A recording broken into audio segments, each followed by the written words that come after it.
احساس صداقت رکھتا ہوں، آئین عدالت رکھتا ہوں، آنکھوں میں حیا دل میں غیرت و توفیق شجاعت رکھتا ہوں۔ اسلام سے مجھ کو الفت ہے، ایمان کی خلاوت رکھتا ہوں۔ اسلام سے مجھ کو الفت ہے، ایمان کی حلاوت رکھتا ہوں۔ ابو بکر و عمر عثمان و علی چاروں سے محبت رکھتا ہوں۔ اللہم صلی علی سیدنا و مولانا محمد وعلی آل سیدنا و مولانا محمد وبارک وسلم۔ میرے واجب الاحترام میرے نوجوان ساتھیوں، بزرگوں، بھائیوں اور دوستوں،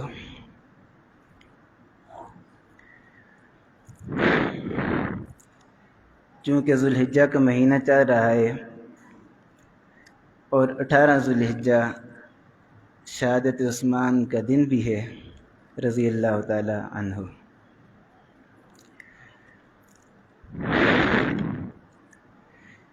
چونکہ ہم اہل سنت والجماعت سے تعلق رکھتے ہیں، ہم کسی ایک شہید کے دن کو لے کر اس پہ ماتم کرنا یا کسی ایک شہید کے شہادت کا غم منانا، یہ ہمارا اہل سنت والوں کا شیوا نہیں ہے۔ اگر تاریخ کو پلٹو تو کہیں آپ کو سیدنا حسین کی شہادت نظر آئے گی تو 7 یکم محرم کو سیدنا فاروق اعظم کی بھی شہادت ہے۔ حضرت حسین رضی اللہ تعالی عنہ کی شہادت نظر آتی ہے تو 7 سیدنا عثمان ذو النورین کی بھی ہے، حیدر کرار کی بھی ہے۔ ہر دور میں اہل سنت نے دفاع صحابہ کا بھی کیا ہے اور ختم نبوت کا بھی کیا ہے، اور یہ علماء کا کام ہے۔ تو علماء جو کام کرتے ہیں تو مجاہدین کا کام ہوتا ہے ان کا بھی دفاع کرنا۔ ہم انشاءاللہ علماء کا بھی دفاع کرتے ہیں اور صحابہ اکرام کا بھی دفاع کرتے ہیں۔ آج سیدنا عثمان رضی اللہ تعالی عنہ کی شان، ان کی شہادت، اللہ کے نبی سے رشتہ داریاں، اس کے بارے میں چند ایک معروضات پیش کروں گا۔ دعا ہے اللہ رب العزت سے اللہ تعالیٰ مجھے حق اور سچ بیان کرنے کی توفیق عطا فرمائے، اور اس کے بعد ہمیں صحابہ اکرام کی سچی اتباع کرنے کی اللہ تعالیٰ توفیق عطا فرمائے۔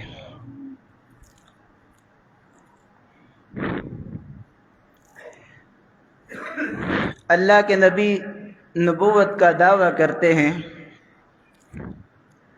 تو سب سے پہلے جو ایمان لانے والا مرد مجاہد ہے وہ صدیق اکبر رضی اللہ تعالیٰ عنہ ہے۔ اور اللہ کے نبی نے فرمایا تمام انبیاء کے بعد اگر اس کائنات میں کوئی شخص مرتبہ اور مقام رکھتا ہے وہ صدیق اکبر ہیں رضی اللہ تعالیٰ عنہ۔ اللہ کے نبی نے توحید کا پرچار کرنا شروع کیا تو مکہ میں ہر ایک کے پاس جانے لگے تو صدیق اکبر رضی اللہ تعالی عنہ دست بازو بن کے ہر ایک جو اللہ کے نبی کی بات ماننے کا حقدار تھا، اللہ کے نبی کا وہ صحابی ہر شخص کے پاس جاتے ہیں اور اسلام کی دعوت دیتے ہیں اور جا کے کہتے ہیں لوگوں جنت کو قبول کر لو، لوگوں جنت کو قبول کر لو، ہدایت کو قبول کر لو، ایک اچھا اور سچا نبی آ گیا ہے جس نے سب کو دعوت دینی ہے اور سب اس کی دعوت کو قبول کر لو، کامیاب ہو جاؤ گے۔ سیدنا صدیق اکبر رضی اللہ تعالیٰ عنہ اور اللہ کے نبی نے جب دعوت کا کام سرعام شروع کیا تو مکہ کے لوگوں نے ان کی تائید کرنے کے بجائے، ان کی موافقت کرنے کے بجائے مخالفت شروع کر لی۔ سیدنا صدیق اکبر چنانچہ سیدنا عثمان رضی اللہ تعالیٰ عنہ کے پاس جاتے ہیں، ان کو بھی کہتے ہیں عثمان اللہ کے آخری نبی آ گئے ہیں، ان کی دعوت کو قبول کر لو۔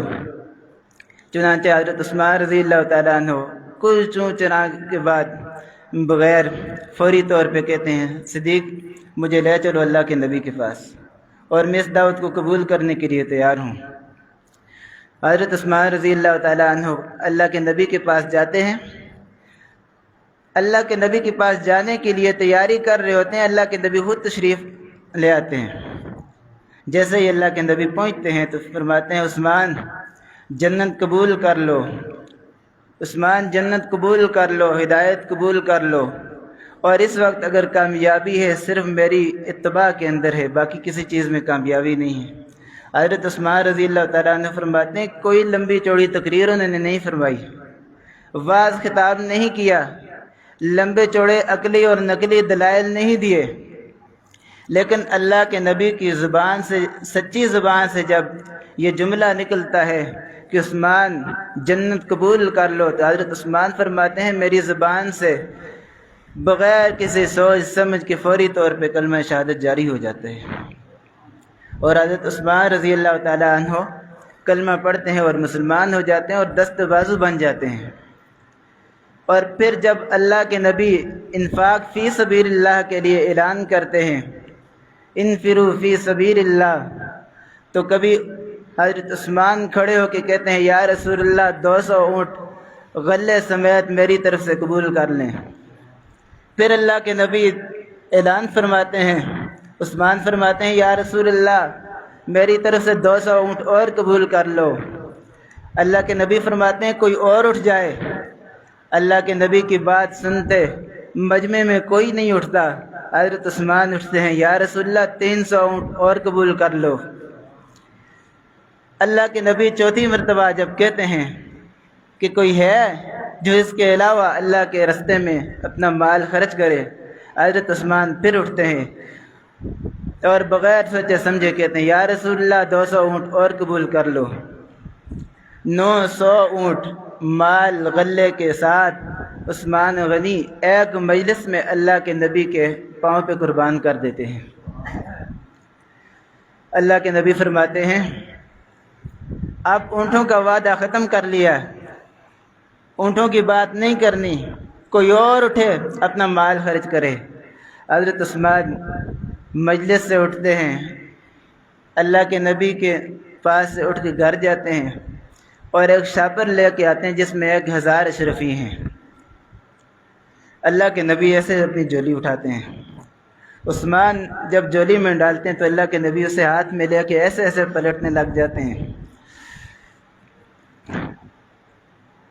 اور پھر آگے اللہ کے نبی خوشخبری کیا دیتے ہیں اسی عثمان کے بارے میں۔ اللہ کے نبی فرماتے ہیں لوگوں آج کے بعد اگر عثمان کوئی غلطی بھی کرے گا تب اسے نیکی ملے گی، آج کے بعد اگر عثمان کوئی گناہ بھی کر بیٹھے گا تب بھی اسے ثواب ملے گا۔ اتنی بڑی خوشخبری۔ حیا کو دیکھو تو عثمان کیسا حیا، ساری زندگی غسل خانے کے اندر بھی جا کے جب غسل کرتے ہیں تو برہنہ حالت میں کبھی غسل نہیں کیا، اپنے جسم پہ چادر ڈال کے غسل کرتے ہیں۔ سخاوت کا عالم دیکھو تو جب بھی اللہ کے نبی اعلان کرتے ہیں تو عثمان فوری طور پہ اپنا سارا مال اٹھاتے ہیں، جتنا مال اللہ کے نبی کو ضرورت ہوتا ہے اٹھا کے دے دیتے ہیں۔ مدینہ میں ہجرت کے بعد مسلمان آتے ہیں، پانی کی قلت ہے، ایک کنواں ہے جس کا پانی پینے کے استعمال کے قابل ہے، لیکن قبضہ یہودی کا ہے اور مسلمانوں کو بہت زیادہ مہنگا پانی ملتا ہے، اس سے پانی بھی قیمت کے ساتھ اور بہت زیادہ قیمت لے کے مسلمانوں کو پانی دیتا ہے۔ اللہ کے نبی اعلان کرتے ہیں کوئی ہے جو اس کنویں کو خرید کے مسلمانوں کے لیے وقف کر دے۔ حضرت عثمان رضی اللہ تعالیٰ عنہ کھڑے ہوتے ہیں، فرماتے ہیں یا رسول اللہ میں حاضر ہوں۔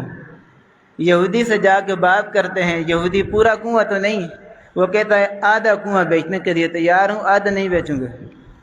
حضرت عثمان رضی اللہ تعالیٰ عنہ اس کے منہ بولی قیمت اس نے ڈبل سے ڈبل کر کے قیمت بتاتا ہے، اور حضرت عثمان پوری قیمت دے کے بغیر کمی کیے کرائے اسے وہ کنواں خرید کے مسلمانوں کے لیے وقف کر دیتے ہیں۔ مسجد نبوی مسلمانوں کے لیے تنگ ہو جاتی ہے، جگہ تنگ پڑ گئی، اہل ایمان زیادہ ہوتے جا رہے، اب نماز کے لیے پریشانی بنتی ہے۔ حضرت عثمان رضی اللہ تعالیٰ اللہ کے نبی پھر اعلان کرتے ہیں، ہے کوئی جو مسجد نبوی کے لیے جگہ خرید کے اس کی توسیع کرائے؟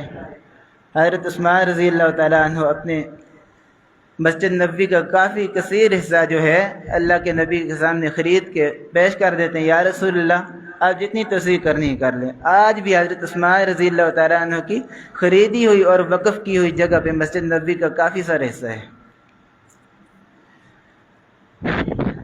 بتا رہا تھا کہ حیا کا یہ عالم ہے کہ ساری زندگی کبھی برہنہ حالت میں غسل نہیں کیا۔ ایک دن اللہ کے نبی سید عائشہ صدیقہ رضی اللہ تعالیٰ عنہ سے روایت فرماتی ہیں کہ سارے مجمع والے بیٹھے ہوئے ہیں، میرے والد محترم سیدنا صدیق اکبر رضی اللہ تعالیٰ عنہ تشریف لے کے آتے ہیں، اللہ کے نبی کی پنڈلی سے کپڑا ہٹا ہوا ہے، اللہ کے نبی اپنی اسی حالت میں بیٹھے رہتے ہیں، اپنی پنڈلی کو ڈانپتے نہیں ہیں۔ تھوڑا وقت گزرتا ہے، حضرت عمر فاروق رضی اللہ تعالیٰ عنہ خلیفہ دوم بھی مراد پیغمبر بھی تشریف لاتے ہیں، اللہ کے نبی اپنی اسی حالت میں بیٹھے رہتے ہیں، پنڈلی کو نہیں ڈانپتے۔ اللہ کے پاک پیغمبر اپنی حالت پہ بیٹھے رہتے ہیں، لیکن جب تیسری مرتبہ سیدنا عثمان ذو النورین رضی اللہ تعالیٰ عنہ تشریف لاتے ہیں، اللہ کے نبی ان کے آنے پہ فوری طور پہ اپنی پنڈلی پہ پلہ ڈال دیتے ہیں، کپڑا ڈال دیتے ہیں۔ جب مجلس برخاست ہوتی ہے، صحابہ کرام اٹھ کے اپنے اپنے گھروں کو تشریف لے کے جاتے ہیں۔ اللہ کے پاک پیغمبر کی زوجہ محترمہ سیدہ عائشہ صدیقہ رضی اللہ تعالیٰ عنہ فرماتی ہے، میں نے پوچھا یا رسول اللہ عجیب معاملہ دیکھا ہے، میرے والد محترم تشریف لاتے ہیں، آپ اپنی حالت پہ بیٹھے رہتے ہیں، اپنی پنڈلی کو نہیں ڈانپتے۔ حضرت عمر فاروق آتے ہیں، آپ اپنی پنڈلی کو نہیں ڈانپتے، لیکن عثمان جب تشریف لائے آپ نے فوری طور پہ پنڈلی پہ پلہ ڈال دیا۔ عجیب بات نظر آئی۔ اللہ کے پاک پیغمبر فرماتے ہیں، اے عائشہ تو نے ایسا سوال کر دیا، سن عثمان وہ شخص ہے، ایسی شخصیت ہے جس سے عرش پہ فرشتے بھی حیا کرتے ہیں، میں محمد سے کیسے حیا نہ کروں؟ عثمان کی کیا ہی شان ہے۔ آج سیدنا عثمان رضی اللہ تعالیٰ عنہ کے اوپر تبرہ بازی بھی کی جاتی ہے۔ ہو تو یہ کہ میں ان کی شہادت کا واقعہ بیان کروں ساری، لیکن بارہا ہم نے یہ سنا۔ اب بات یہ ہے کہ جس بات کی کمی ہے وہ کیا ہے؟ حضرت عثمان رضی اللہ تعالیٰ عنہ اللہ کے نبی کے داماد ہیں، دو بیٹیاں ایک کے بعد دیگر اللہ کے نبی کی حضرت عثمان رضی اللہ تعالیٰ عنہ کے نکاح میں آتی ہیں۔ پہلے سیدہ رقیہ رضی اللہ تعالیٰ عنہ اور دوسری ام کلثوم رضی اللہ تعالیٰ عنہ۔ جب بدر کے موقع پہ اللہ کے نبی بدر کے لیے صحابہ کرام کے ہمراہ تشریف لے کے جانے لگے تو حضرت عثمان بھی تیار ہو جاتے ہیں، لیکن حضرت رقیہ رضی اللہ تعالیٰ عنہ اللہ کے نبی کی بیٹی اور حضرت عثمان رضی اللہ تعالیٰ عنہ کی اہلیہ محترمہ زوجہ محترمہ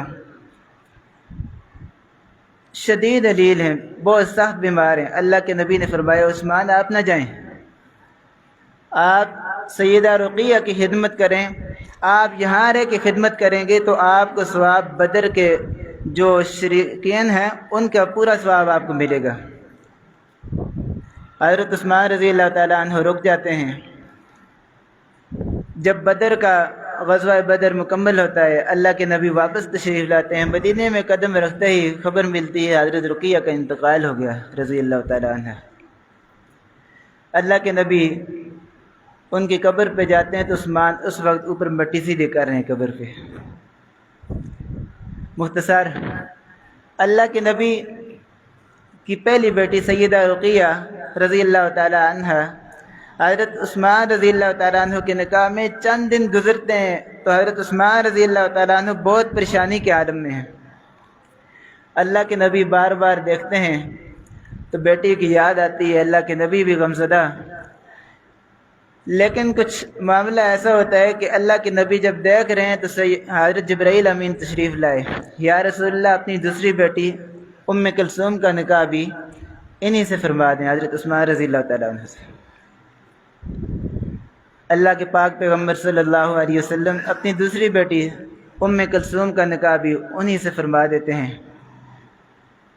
اور جب ان کا انتقال ہوتا ہے تو اس وقت اللہ کے پاک پیغمبر صلی اللہ علیہ وسلم فرماتے ہیں، اگر میری 40 بیٹیاں ہوتی اور ایک کے بعد دوسری فوت ہوتی، یہاں تک کہ فوت ہوتی جاتی اور 40 بیٹیوں تک میں عثمان کے نکاح میں دیتا جاتا، اس لیے کہ مجھ سے بڑا خسر کوئی، مجھ سے اچھا خسر کوئی نہیں بہتر، اور عثمان سے بہتر داماد کوئی نہیں ہے۔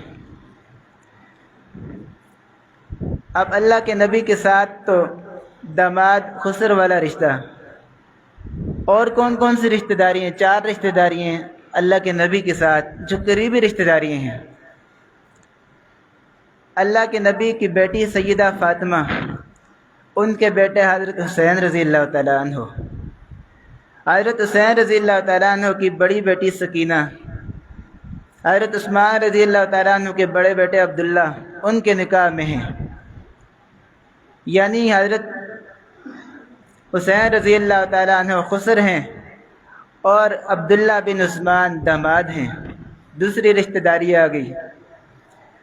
حضرت عثمان رضی اللہ تعالیٰ عنہ کو حضرت عمر سے محبت کے اپنے بیٹے کا نام عمر رکھا، عمر کے بیٹے کا نام پھر عبداللہ آ گیا، عبداللہ بن عمر بن عثمان رضی اللہ تعالیٰ عنہ۔ حضرت عبداللہ بن عمر رضی اللہ تعالیٰ عنہ بن عثمان، ان کی بیٹی ہے سیدہ فاطمہ رضی اللہ تعالیٰ عنہ۔ ان کا نکاح کس سے ہوتا ہے؟ حضرت حسین رضی اللہ تعالیٰ عنہ کی چھوٹی بیٹی سیدہ فاطمہ رضی اللہ تعالیٰ عنہ کا نکاح حضرت عثمان رضی اللہ تعالیٰ عنہ کے پوتے عبداللہ بن عمر بن عثمان رضی اللہ تعالیٰ عنہ سے۔ گویا کہ اللہ کے نبی کی بیٹیاں حضرت عثمان رضی اللہ تعالیٰ عنہ کے گھر اور حضرت حسین رضی اللہ تعالیٰ عنہ کی بیٹی عبداللہ بن عثمان رضی اللہ تعالیٰ عنہ کے گھر، اور عبداللہ بن عمر بن عثمان رضی اللہ تعالیٰ عنہ کی بیٹی سیدہ فاطمہ کس کے گھر؟ حسین رضی اللہ تعالیٰ عنہ کی پوتی حضرت عثمان رضی اللہ تعالیٰ عنہ کے پوتے کے گھر آ جاتی ہے۔ تو کتنی 4 رشتہ داریاں ہو گئی، اور یہ 4 رشتہ داریاں مجھے بتاؤ، یہ محبت کی علامت ہے یا بغض کی علامت ہے؟ اللہ کے نبی اپنی بیٹی بھی عثمان کے گھر دیتے ہیں، حضرت حسین رضی اللہ تعالیٰ عنہ اپنی بیٹی بھی حضرت عثمان کے گھر میں دیتے ہیں، حضرت حسین رضی اللہ تعالیٰ عنہ کی چھوٹی بیٹی وہ بھی ان کے یعنی پوتے انہی کے گھر میں آتی ہے۔ یہ تو محبت کی دلیل ہے۔ آج میں اور آپ اگر بیٹی جوان ہوتی ہے تو دیکھتے ہیں کہ اس کے لیے کوئی اچھے گھرانے کا شوہر مل جائے، کوئی مرد ایسا ملے جو شریف بھی ہو اور باعزت بھی ہو۔ کوئی پوچھتا ہے کسی عزت دار سے کہ آپ نے اپنی بیٹی دی ہے، وہ لڑکا تو ریڑھی لگاتا ہے، وہ تو سارا دن مستری کے ساتھ مزدوری کرتا ہے، اور آپ نے اس کو بیٹی دے دی، کوئی اچھے پیشے والا شخص آپ کو نہیں ملا؟ تو آگے سے وہ شخص جواب یہ دیتا ہے، چلو کوئی بات نہیں، پیشہ ہلکا ہے نا، سرکاری ملازم نہیں ہے تو کوئی بات نہیں، افسر نہیں ہے، ڈی سی نہیں ہے، ایس پی نہیں ہے تو کوئی بات نہیں ہے، وزیر اعظم نہیں ہے تو کوئی بات نہیں ہے تو شریف آدمی نا۔ میں اور آپ اگر کسی کو رشتہ دیتے ہوئے اس کو شریف آدمی تلاش کر کے رشتہ دیتے ہیں تو اللہ کے پاک پیغمبر اپنی 2 بیٹیاں اور اپنی 40 بیٹیوں کی بات کرتے ہیں. اگر میری 40 بیٹیاں ہوتی تو میں یک کے بعد دیگر عثمان کے نکاح میں دے دیتا. تو کیا آپ نے اپنی بیٹی کے لیے شریف شوہر دیکھا؟ تو عثمان رضی اللہ تعالیٰ عنہ اللہ کے نبی نے اپنی بیٹی کے لیے شریف نہیں دیکھے ہوں گے. آج اگر کوئی سیدنا عثمان رضی اللہ تعالیٰ عنہ کی شان میں بونکے بکواس کرے تو اس کی یہ دلیل نہیں ہے کہ اس کے پاس کوئی عقلی یا نقلی دلیل ہے. ہم سن کے اس بات کو قبول کریں گے. ہم نے یہ بھی دیکھنا ہے اللہ کے نبی کی ان کے ساتھ محبت کتنی تھی کہ اللہ کے نبی خود فرما رہے ہیں اگر میری 40 بیٹیاں بھی ہوتی تو عثمان کے نکاح میں دے دیتا. ایک فوت ہوتی اور دوسری دے دیتا, یہاں تک کہ 40 کی 40 عثمان کے نکاح میں دے دیتا.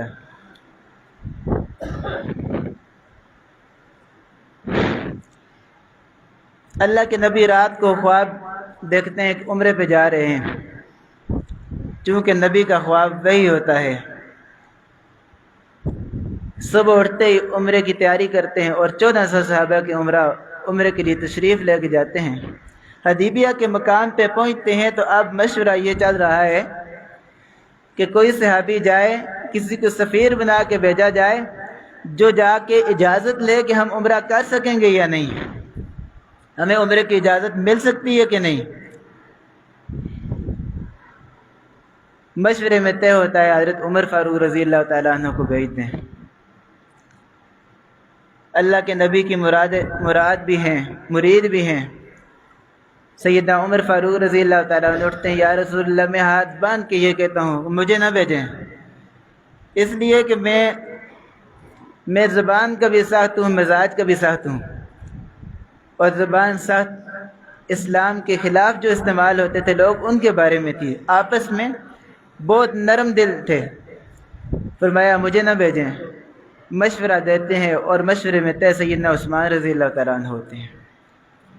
اللہ کے پاک پیغمبر صلی اللہ علیہ وسلم سیدنا عثمان رضی اللہ تعالیٰ عنہ کو ایک صحابی کے عمرہ سیدھے بھیج دیتے ہیں کہ آپ جائیں اور اجازت لے کے آئیں مکے میں کہ ہمیں عمرے کی اجازت مل جائے اور ہم عمرہ کر کے چلے جائیں. اللہ کے پاک پیغمبر کے حکم کو پورا کرتے ہوئے حضرت عثمان مکہ میں داخل ہوتے ہیں. تو اس وقت کے سردار ابو سفیان ہیں جو اسلام نہیں لائے, اسلام آباد میں لائے ہیں, اس وقت یعنی غیر مسلم ہیں. اللہ کے پاک پیغمبر صلی اللہ علیہ وسلم کا حکم کے مطابق جیسے جاتے ہیں, جا کے کہتے ہیں کہ اللہ کے نبی اپنے صحابہ کرام کے عمرہ کرنا چاہتے ہیں. تو ابو سفیان 2 ٹوک کہتے ہیں کہ محمد مکے میں داخل نہیں ہو سکتے, ان کو عمرے کی اجازت نہیں ہے. اگر آپ نے عمرہ کرنا ہے آپ عمرہ بھی کریں اور یہاں قیام بھی کریں, آپ کے لیے بیت اللہ کھلا ہے, مکہ کھلا ہے, لیکن ایسی بات نہیں ہے کہ ہم اللہ کے نبی یعنی محمد صلی اللہ علیہ وسلم کو اجازت دے دیں. حضرت عثمان رضی اللہ تعالیٰ عنہ اللہ کے نبی کے بغیر کیسے عمرہ کر سکتے تھے؟ کہتے ہیں اچھا اگر ہمیں اجازت نہیں ہے تو میں واپس جاتا ہوں, میں بھی عمرہ نہیں کروں گا. جیسے حضرت عثمان رضی اللہ تعالیٰ عنہ واپس لوٹنے لگتے ہیں تو ان کو گرفتار کر لیا جاتا ہے. اب گرفتاری ہو جاتی ہے حضرت عثمان رضی اللہ تعالیٰ عنہ کی. افواہ پھیل جاتی ہے کہ حضرت عثمان رضی اللہ تعالیٰ عنہ کو شہید کر دیا گیا ہے, مکے والوں نے ان کو شہید کر دیا ہے. اللہ کے نبی تک بات پہنچتی ہے, بہت غمگین ہو جاتے ہیں, پریشان ہو جاتے ہیں. اس رنج کے عالم میں ایک درخت کے نیچے حدیبیہ کے مقام پہ بیٹھے ہوئے ہیں, 1400 صحابہ کرام پاس ہیں.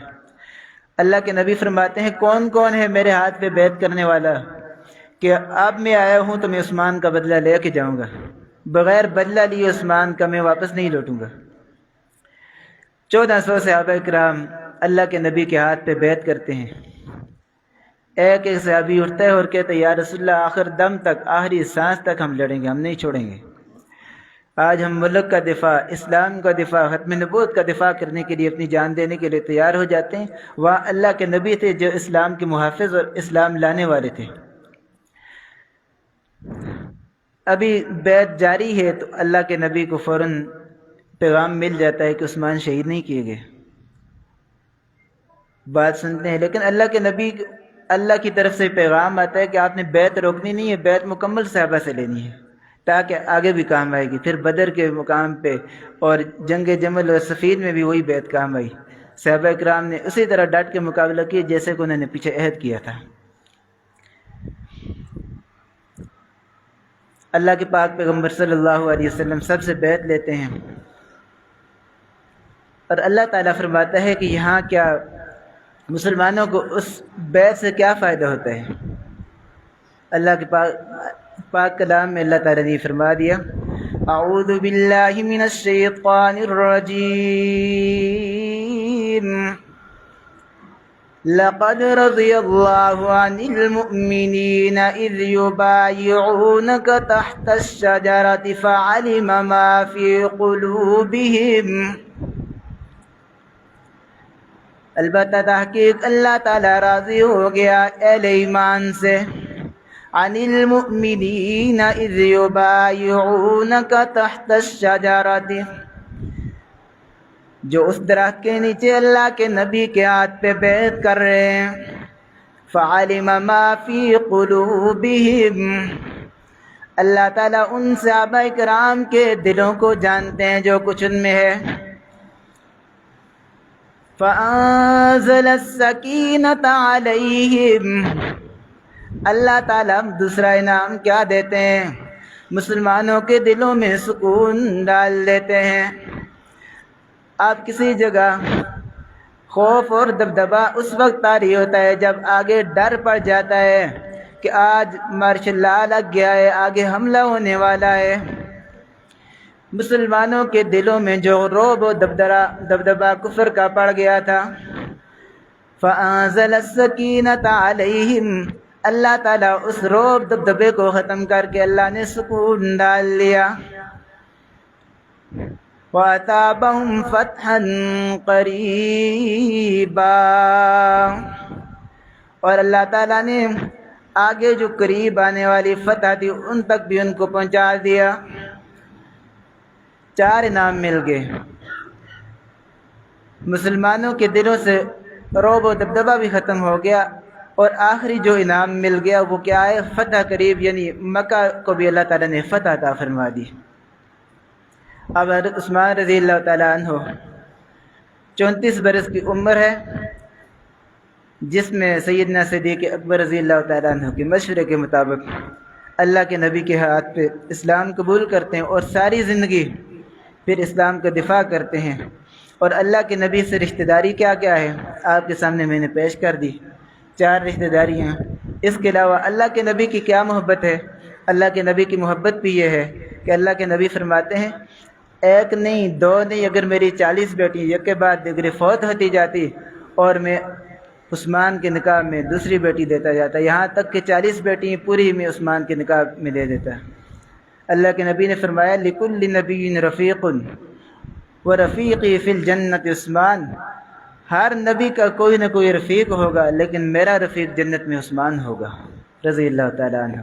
اللہ تعالیٰ سے دعا ہے کہ اللہ تعالیٰ سنی سنائی باتوں پہ عمل کرنے کی توفیق عطا فرمائے، اور ہمیں صحابہ کرام کی سچی اتباع کرنے کی توفیق عطا فرمائے۔ وما علینا الا البلاغ المبین۔